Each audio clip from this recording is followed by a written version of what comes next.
Hello दोस्तों, welcome to my YouTube channel. दोस्तों, आज हमारी प्रॉफिट लॉस की चौथी क्लास है। ओके। एक खनिक किसी व्यापारी को 40% के लाभ पर एक खनिक है जो किसी व्यापारी को 40% के लाभ पर एक हीरा बेच देता है। व्यापारी इसे क्या कर रहा है? व्यापारी इसे 25% के लाभ पर ग्राहक को बेच देता है। व्यापारी इसे 25% के लाभ पर ग्राहक को बेच देता है। ग्राहक को, यदि ग्राहक ने इस हीरे खरीदने के लिए 56 लाख रुपए भुगतान किए थे, ग्राहक को बेच देता है। ग्राहक ने 56 लाख रुपए भुगतान किए हैं, तो खनिक को यह हीरा कितने रुपये मिला था? खनिक को यह हीरा कितने रुपये मिला था? तो मान लो एक्स, तो एक्स गुड़े 140/100, 40% के लाभ पर बेच दिया व्यापारी को। व्यापारी ने इसे 25% के लाभ पर बेच दिया है। किसे? ग्राहक को। ग्राहक ने 56 लाख रुपए चुकाए हैं, तो जीरो से जीरो जाएगा। 7 दूनी 14, 7 8 56, 2 से 2 चौक को 8 है। 25 5 125, 25 चौका 100, 5 से 5 दूनी 10 है। 4 दूनी 8 चौक 32, एक्स बराबर 32 है। 32 लाख रुपये खनिक को मिला था वह हीरा। ओके, यही आंसर हो जाएगा, 32 लाख रुपये, option D. Okay, option D हो जाएगा। चलिए अगला क्वेश्चन देखते हैं। इसी पे आधारित अगला क्वेश्चन देखते हैं। क्वेश्चन क्या कह रहा है, देखिए।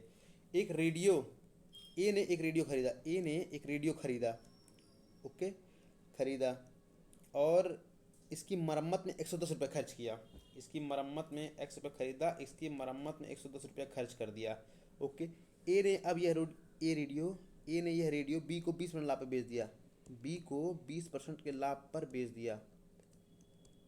20% के लाभ पर बेच दिया। बी ने इसे सी को 10% के हानि बेच दिया। बी ने इसे सी को 10% के हानि पे बेच दिया। सी ने इसे 10% लाभ पर सी ने इसे 10% लाभ पर 1188 में बेच दिया। सी ने किसी और को शेप दिया, डी को मानो बेच दिया 10% लाभ पर, लेकिन डी ने चुकाया कितने? 1188 रुपया। 1188 रुपया चुकाया। तो अब देखते हैं ए ने ये रेडियो कितने रुपये में खरीदा था। हमें एक्स की वैल्यू बतानी है। तो एक्स प्लस 110 गुड़े 20% का लाभ, 20% का लाभ गुड़े 10% की हानि, 0/100 गुड़े 10% का लाभ, 110/100 बराबर 1188। जीरो से जीरो जाए, 11 से करने 11, 11 करने 11, 11 8 88, 12 से 12 नामा 108, 12 करने 12, 12 नामा 108, 9 से 9 दहियम 90, जीरो से जीरो गया। ये हो जाएगा x प्लस 110 इजकल टू 1000। ये उधर जाएगा, 1000 हो जाएगा। तो अब देखते हैं, x बराबर 1000 माइनस 110, तो x बराबर क्या हो जाएगा? 890। जब 1000 में से हम 110 घटाएंगे, 1000 में से 110 घटा लेंगे तो बचेगा 890। ओके, यही आंसर हो जाएगा हमारा। अगला क्वेश्चन देखते हैं इसी पे आधारित।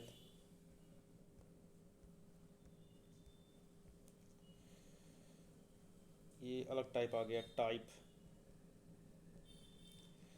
ए ने एक साइकिल 20% के लाभ पर ए ने एक साइकिल 20% के लाभ पर बी को बेच दिया। ए ने एक साइकिल बी को 20% के लाभ पर बेच दिया। ओके। बी ने 25% के लाभ पर सी को बेच दिया। बी ने 25% के लाभ पर सी को बेच दिया। ओके। सी ने अपनी ओर से 225 रुपया भुगतान किए। ओके। तो ए के लिए साइकिल का लागत मूल्य क्या था? मान लो ए के लिए लागत मूल्य एक्स था। ओके। तो एक्स गुड़े 20% का लाभ बटा 100 गुड़े 25% का लाभ बटा 100 बराबर 225 रुपया। 5 से 25 25 चौका 100, जीरो से जीरो जाएगा। 5 से 5 चौका 20, 5 पचे 25, 4 से 4, 4 तियाँ 12, 3 से 15 तियाँ 45 है। तो x बराबर हो जाएगा 150 रुपया। इस जीरो गुणा 15 में हो जाएगा, तो 150 रुपया हो जाएगा। तो ए की लागत मूल्य हो जाएगी 150 रुपया, ऑप्शन डी। लेकिन हम इसे रेशियो से करते हैं। रेशियो से चलिए आपको बता देते हैं ये क्वेश्चन। देखिए क्या कह रहा है कि ए ने बी को 20% के लाभ पर बेच दिया। तो मान लीजिए 100 में खरीदा 20% के लाभ पर, बी को बेच दिया 120 हो गया। ओके, अब इन दोनों का काम खत्म। बी ने, अब बी जो खरीद चुका है, देखिए 120 में खरीद चुका है, हम इसको मान लेंगे 100%। 100% मानेंगे कि नहीं मानेंगे, 120 में कोई चीज़ खरीदा है तो बी ने इसे 25% के लाभ पर सी को बेच दिया। अब मान लो बी और सी का अनुपात देख लेते हैं। बी मान लीजिए 100 में खरीदा है और क्या कहते हैं 25% के लाभ पर बेच दिया है, 25% के लाभ पर बेच दिया। ओके, अनुपात में देख लेते हैं। अब हम टोटल अनुपात देख लेते हैं, ए अनुपाते बी अनुपाते सी। ओके, तो ये हो जाएगा तो ये हो जाएगा, देखिए 0 से 0 गया, 2 5 10, 2 छक्का 12। ए और बी का अनुपात 5:6 हो जाएगा। ये हो जाएगा 25 चौका 100, 25 5 125। बी सी का अनुपात 4:5 हो जाएगा। ओके, तो देखिए ए और बी का 5:6, बी और सी का अनुपात क्या हो जाएगा 4:5। ओके, तो अब देख लीजिए जो खाली जगह पे है हम सीधे उसी अंक को लिख देंगे 6, ये 4।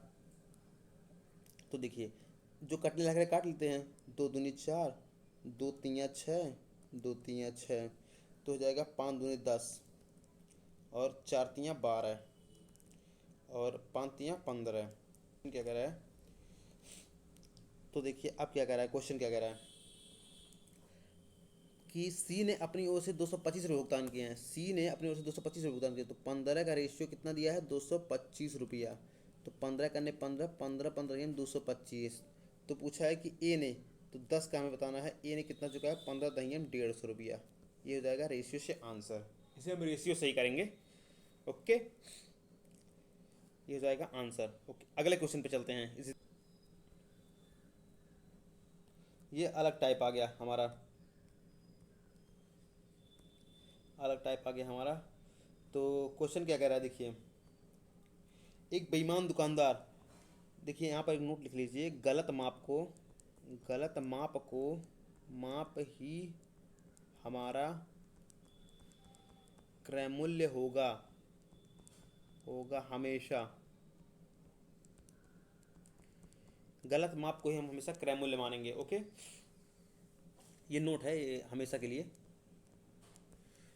एक बेईमान दुकानदार, क्वेश्चन देखिए क्या कह रहा है, एक बेईमान दुकानदार अपना क्रय मूल्य पर बेचने का दावा करता है, मतलब जितने का सामान लाया है उतना जितना खरीद कर लाया है जितने रुपए में, उतने में बेचने का दावा कर रहा है। तो जितने, मान लीजिए कोई वस्तु 100 रुपये में खरीद कर लाया है तो 100 रुपया में बेच दे रहा है, तो उसको ना घाटा हुआ ना मुनाफा हुआ, लेकिन उसको प्रॉफिट चाहिए। तो मान लीजिए 100 का सामान खरीद कर लाया है 1 किलो, तो आपको कुछ मात्रा कम देगा, आपको कुछ मात्रा कम देगा। मान लीजिए 100 रुपये में 1 kg कोई 1000 ग्राम, 1 kg कोई सामान लाया है, लेकिन आपको 100 रुपये में 1000 ग्राम थोड़ी देगा, क्रय मूल्य पे दे रहा है, तो इसका मतलब मात्रा में कुछ कम करेगा, मात्रा में कमी करेगा। ओके, तभी जाके दुकानदार का प्रॉफिट होगा। तो क्वेश्चन क्या कह रहा है, एक बेईमान दुकानदार अपना सामान क्रय मूल्य पर बेचने का दावा करता है, परंतु 1 kg के स्थान पर 800 ग्राम का वजन प्रयोग करता है। तो देखिए गलत माप को हमेशा हम क्रय मूल्य मानेंगे, तो CP बराबर हो जाएगा 800 रुपया। ओके, परंतु 1000, मतलब अब बेच कितने में रहा, बेच रहा है 1000 ग्राम, 1000 ग्राम दे रहा है आपको, नहीं मतलब बेच रहा है आपको 1000 ग्राम,